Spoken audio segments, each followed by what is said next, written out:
Back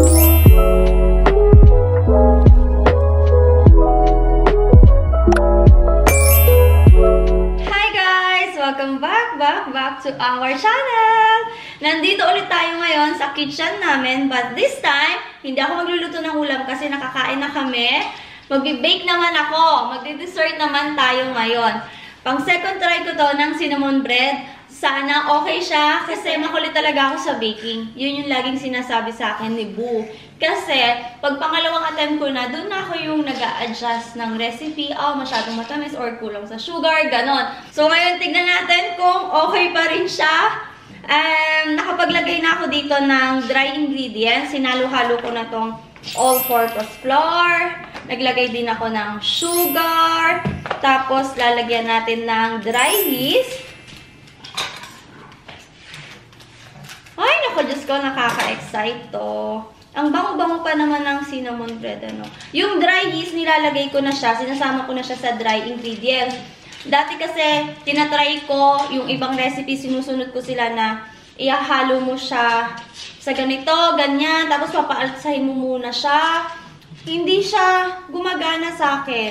Yung ihahalo konti sa milk, parang ganun. Tapos, aalsa muna siya, saka mo ihahalo sa dry ingredients. Oh my gosh, wag na natin gawing complicated yung mga bagay-bagay. So, lahat ng dry ingredients, hinalo ko na dito. Tapos, dadagdagan natin siya ng cinnamon. Nabuksan ko na ba to? Yes. Ang bango-bango nito. Lagyan natin siya ng 1 teaspoon ng cinnamon powder. Yan, okay na siya. Tapos, i-mix lang natin ng konti itong dry ingredients. Tapos, meron ako ditong milk and butter. Ihahalo lang natin siya dito. Itong milk, ininit ko siya ng 2 minutes sa oven. Ganon din yung butter, melted butter. So, mainit-init pa siya, which is good. Kasi yung yeast nga, hinalo ko na siya sa dry ingredients para pag nainitan siya, aalsa talaga siya. Ihalo na natin yung milk. Isunod natin yung butter. Matagal na sa akin tong machine na to. Grabe siya. Sulit na sulit yung pagbili ko dito. Kasi pang ano talaga to, malakas ang pang-bake. Tsaka ang daming nalalagay sa kanya. So, pag nagbe-bake ako dati ng ensaymada, nagdo-double recipe ako. So, ang ganda-ganda nito. May gusto sana ako na smeg. Pero ang liit lang niya. So, hindi ko alam kung kakayanin niya yung ibang bread. Let's start na! After 10 minutes ng mekus-mekus, charot. After 10 minutes ng paghahalo ko dito, ito na siya. Oh, makinis na siya. Oh, dapat ganyan siya. Nakikita nyo ba? Zoom in! Pakita ko sa inyo. Lapit natin pang camera. Ayan na siya, oh. Tapos, itatransfer ko lang siya sa isang bowl. Hayaan ko siyang umalsa. Imasa ko lang siya ng konti para mag-form siya ng bilog na bilog. Ganyan lang siya, oh. Pwede namang hindi na imasa after sa mixer. Okay na to. Ang kinis niya agad, oh. Bilog na siya, diba? Saglit lang. Hindi pa sasakit yung kamay nyo kakamasa. Okay na to. Ang ganda pa ng color. Tapos, ang bango na agad niya kasi may cinnamon na agad. Lalagay lang natin dito. Tapos, papaalsahin lang. So, habang naghihintay ako na umalsa to, aalis muna kami ni Boo. Mag-grocery muna kami. So, pagbalik namin, hopefully, nakaalsa na siya. See you guys later. Nilagay ko siya dito sa loob ng oven. Kasi medyo malamig dito sa amin. Dahil nga winter, so para umalsa siya talaga ng todo. Yan, gamitin ko to. Dough niya. 35 degree. Pwede ko siyang i-adjust ng nasa 30 degrees lang. Dito siya. Yan, sa dulo. Hi! Nakikita ako. Tapos, play ko na lang siya. Yan. Para medyo mainit siya. Yung katamtamang init lang. Ayan. Para talagang umalsa siya. Iwanan ko siya ng 1 hour. Nakabalik na kami. Medyo natagal lang kami. Kaya nag-over 1 hour siya. Umalsa siya ng todo. Tignan nyo. Apaw na apaw siya. Oh my God. And yung kanina pala, nung nagmamasa ako, hindi ko alam na nakabukas yung lutuan namin. Hindi ko ko na napansin na ang ingay ng exhaust. Kaya kung narinig nyo kanina, sorry. Ayan na siya. So, meron ako dito.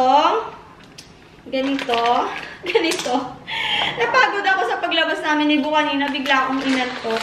So, meron ditong harina. Ayan. Lalagyan ko lang dito kasi itatransfer natin tong dough. Pwede ko din siyang lagyan dito. Itatransfer ko tong dough dito.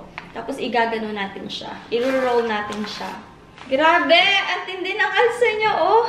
Yung iba ginaganon siya, diba? Parang professional, no? Yan. Why not? Ganyan natin siya. Tapos, lipat na natin dito. Ang ganda niya! Ang bango niya, grabe. Kung pwede lang kainin to agad-agad, kinain ko na to. Tinikman ko na to. Yun lang yung mahirap sa baking, no? Hindi mo siya agad-agad matitikman. Kailangan mo talaga ng pasensya. Maghihintay ka talaga. Unlike pag nagluluto ka ng ulam, diba? Natitikman mo na, adjust mo yung baking kapag palpak. Kaya, dati talagang nawawalan ako ng ganang mag-bake. Kasi lagi pumapalpak, lalo na yung tinry ko yung mga pandesal, ganon. Naku, Diyos ko Lord, ang dami-dami kong palpak sa pandesal. Yung rolling pin natin, nilagyan ko lang siya ng flour, all-purpose flour din.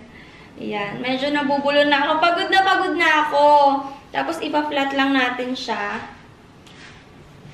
Grabe. Ang bango nito.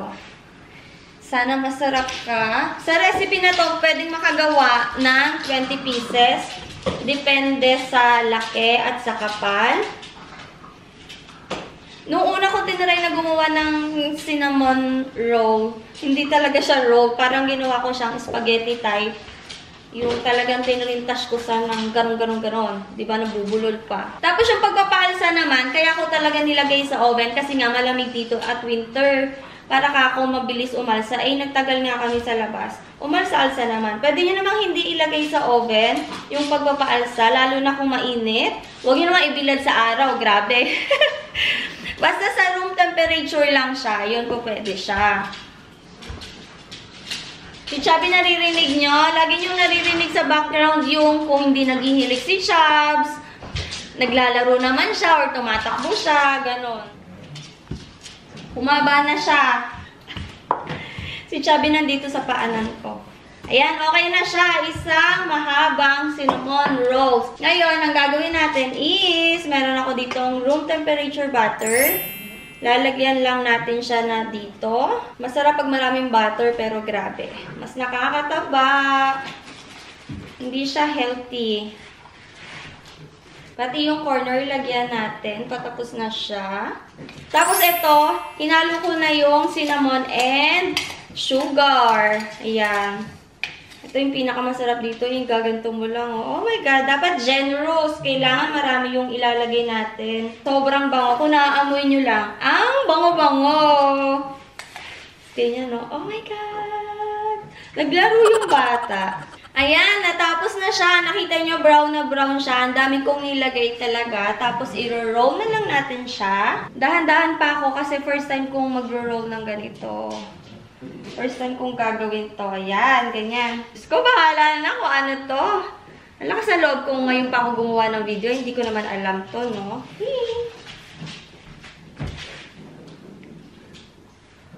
Ayan na siya. Pwede na to. Ayan. Para siyang snake. Meron ako ditong floss. Ito yung pangkakat natin sa cinnamon. First time to, ah. Huwag kayong ano dyan. Okay na siguro yung size na to. Tapos, igaganto lang. Perfect na yung cut niya. Oh! Ang cute! Tapos, lagay lang natin dito kasi papaalsahin pa natin to later. So, ikakat ko lang siya. I hope na same size yung makat ko. Iba't iba yung size na kakalabasan nito later. May makapal, o siguro may manipis, may mukhang baby. Pero ang ganda ng cut niya. Oh, lifesaver. May tatlo na tayo. Ang cute! Para na akong professional na pwedeng gumawa ng taga-bake ng cinnamon rolls. Oh.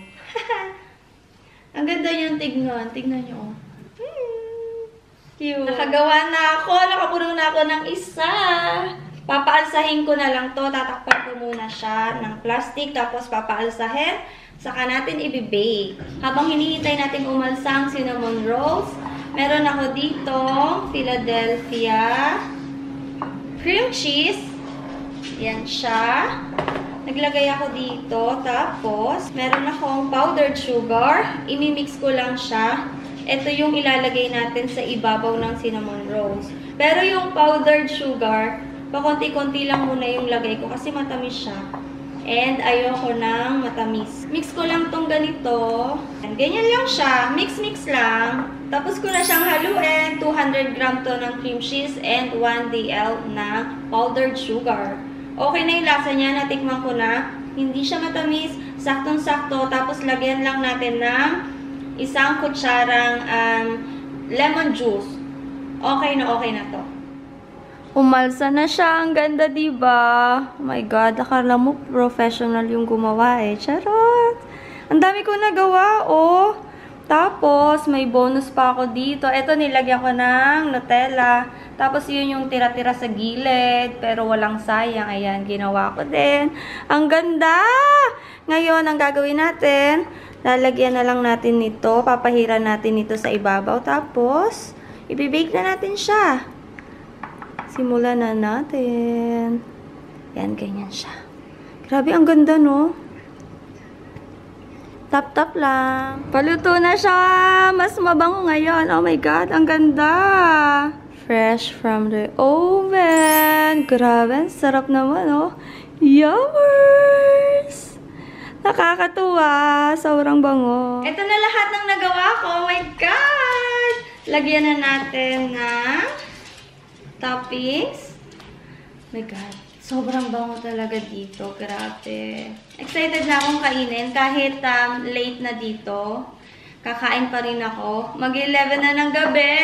Late na ako natapos mag-bake. Bago matulog, kakain pa nito, no? Grabe. Kaya tumataba eh. This is it! Tikman na natin siya. Mainit-init pa to. Pero sige, tikman na natin siya. Kinamay ko na talaga.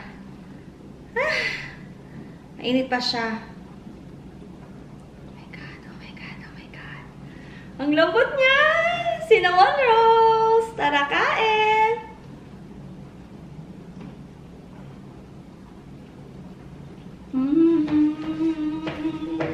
This is so good! Mapapakape pa yata ako.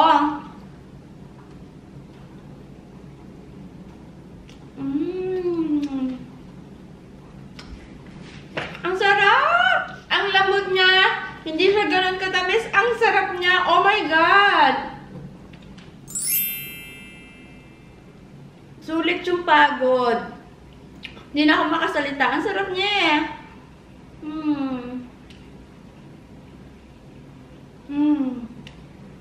Sana nag-enjoy kayo guys sa video ko na to. Kasi ako, sobrang enjoy ako sa lasa ng cinnamon rolls ko. And thank you guys for watching. Bye! Hug ng mahigpit!